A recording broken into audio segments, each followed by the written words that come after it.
bit better there. Okay, this kick's being hard. Here's a very cheeky short shaker. That's the pattern. Just note what I've done with the velocities. Yeah, that sort of bouncy movement. And it's also pitched down. Like that's where it would have been, but I've put it down over here. And I think this is also shifted. Yeah, but only slightly because it's got a slow attack already, you see that? Like it's not instant volume, it kind of, so that's slow attack.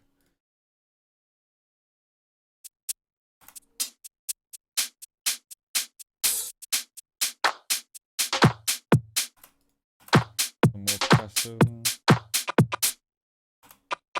This is quite a cool percussion because it's got a lot of character. And it sits like in the mids. Yeah, a lot of these samples are just like stuff from Vengeance, but I tend to either pitch them or make them shorter or longer. That's really where the trick is. This entire project also has a swing of about like 30%. I just use the project swing because most of my drums are in the piano roll.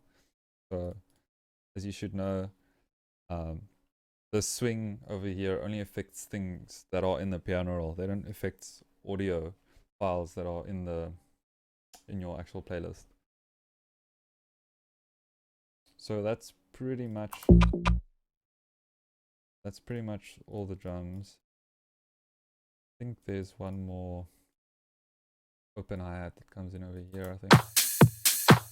This. So all together it sounds like this.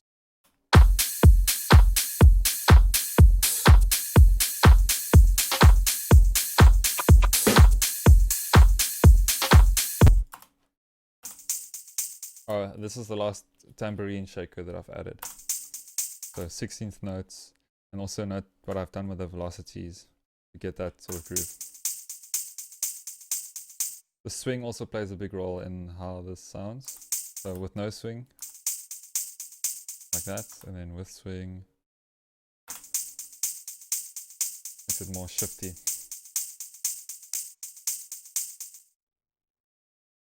All the drums again.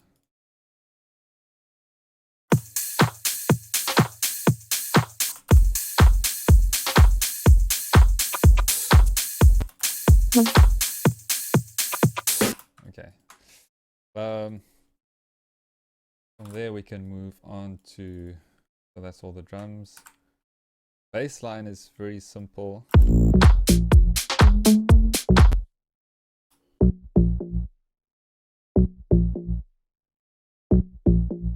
So you can see here, this is where I was still experimenting, and then I ended up just using this. So the key of the song is A sharp. So the bass line basically just begins with a cheeky B, which is like one semitone above the key, and then the actual key of the song. As for the actual sound, I made it from scratch with Serum. So I chose this particular wave shape because it's got these cool harmonics. I've put this envelope onto the cutoff of the filter. So the filter is on, envelope on there, and notice how it's very short. And that same envelope's also on the level.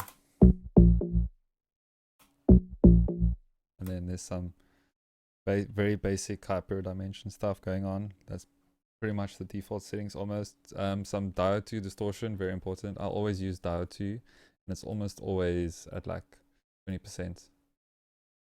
You'll hear it distort if you go higher, much higher. So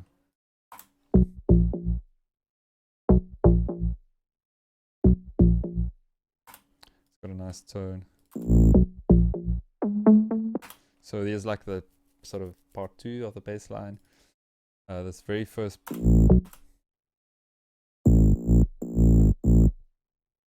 you'd notice is again it's Serum. It's a saw wave, And then that ringiness on the bass line, that's because of this downsample distortion.